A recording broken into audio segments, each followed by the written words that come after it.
Bueno, pues muy buenos días. Alguien hace rato me dijo muy buenas tardes. Sí, un poquito tarde respecto a las 10 en punto que queríamos empezar, pero lo bueno es que ya estamos en la oportunidad inmediata de arrancar.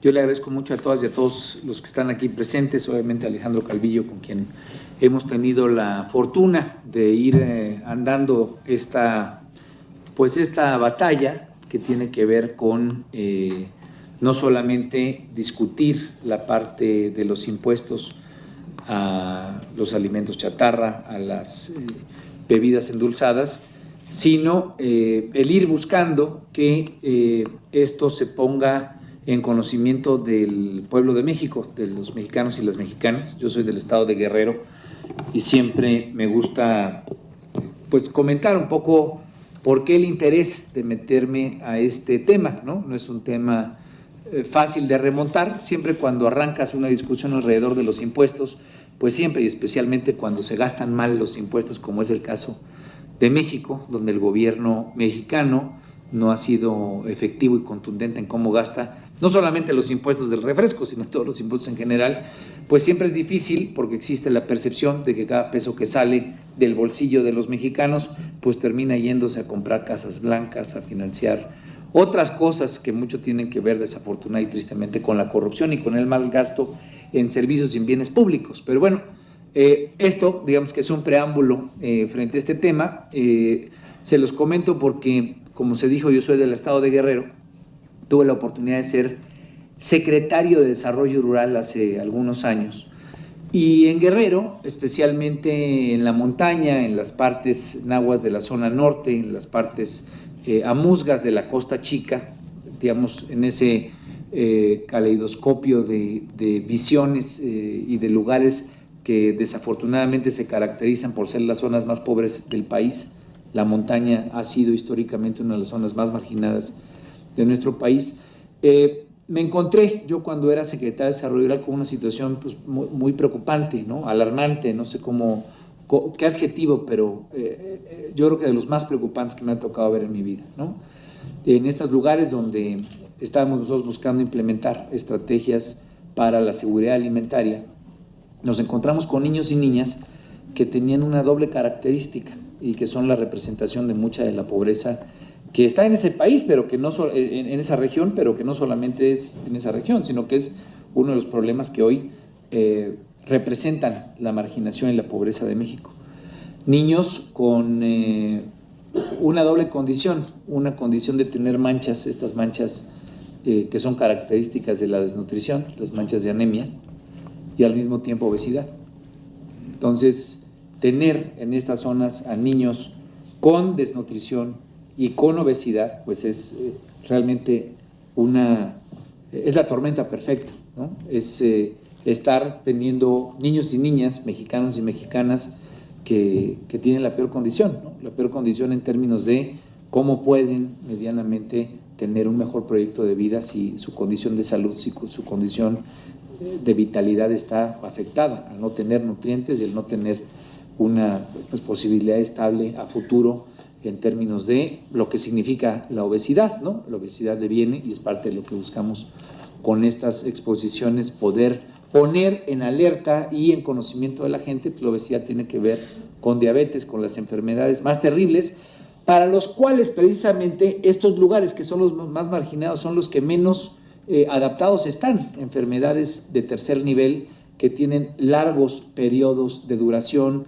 que tienen pues, una condición dolorosa, preocupante, costosa para quien sufre de estas cuestiones, amputaciones, pérdida de la vista, digamos, estas escenas dantescas, pues hoy preocupantemente en donde el universo demográfico más está presentando estas condiciones son precisamente en las zonas más pobres, ¿no?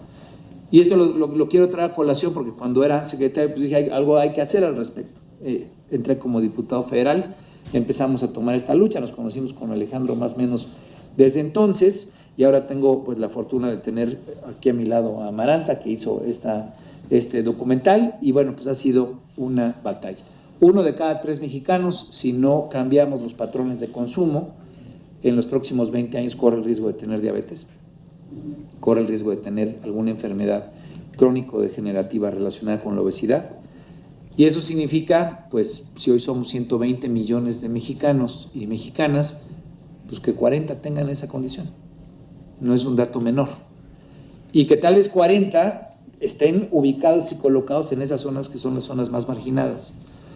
Lo quiero poner en tesitura porque siempre cuando existe esta discusión, especialmente y obviamente con la industria, pues es una discusión muy acalorada, no es fácil promover un impuesto que hace que caiga el consumo y que por lo tanto caigan los ingresos de compañías que tienen una fortaleza en el país y a nivel internacional muy contundente, pues no es precisamente una discusión fácil de subsanar. Pero yo creo que es una discusión alrededor del tipo de país que queremos tener.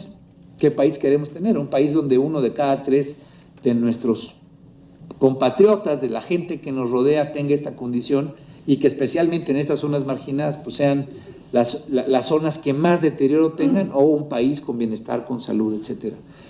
Y lo digo porque siempre que viene esto dicen, es que estás poniendo un impuesto a los más pobres, ¿no? Es un impuesto que le afecta a los más pobres. Creo que hay que cambiar la pirámide del debate. Estamos buscando que el consumo, ahí donde está la pobreza, termine, porque es precisamente ahí donde se está generando más el problema y donde el Estado mexicano tiene menos capacidades para enfrentar el problema. Los incrementos en términos de gasto son exponenciales. Yo recuerdo, yo me puedo equivocar de memoria, pero si en el 2004 eran 8,000 millones de pesos, después en el 2008 fueron 36,000 millones de pesos y después en el 2014 fueron 80,000. Digamos, son gastos exponenciales. Entonces, ¿de qué manera estamos entendiendo cómo combatir esto si el discurso fácil es decir, es que es un impuesto a la pobreza?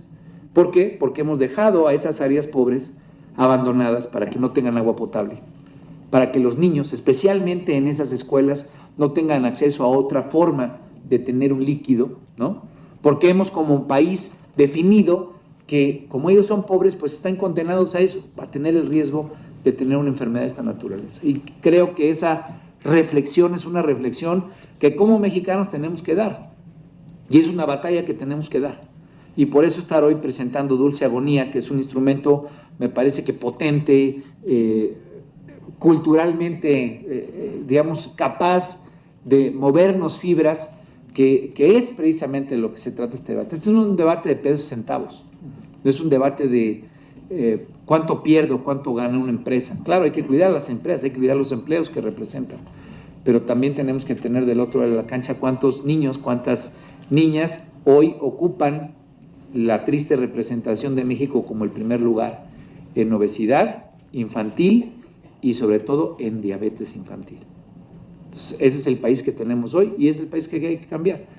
¿Los impuestos van a ser suficientes? No, pero hay que tener una política pública integral que reciba recursos de este impuesto de manera clara, transparente, contundente, que no haya distorsiones, que no haya quien se preocupe, oye, pues no se está utilizando bien ese dinero, y que con toda contundencia digamos, tantos bebederos, tantas líneas de agua potable para los próximos 3, 6, 9, 10, 12 años para que nuestro país esté perfectamente mapeado. México ha renunciado a su capacidad de planeación y a su capacidad de decir, esto no puede seguir, cambiemos la ruta y evitemos que nuestros niños tengan las condiciones preocupantes en materia de salud en las que los tenemos ahorita.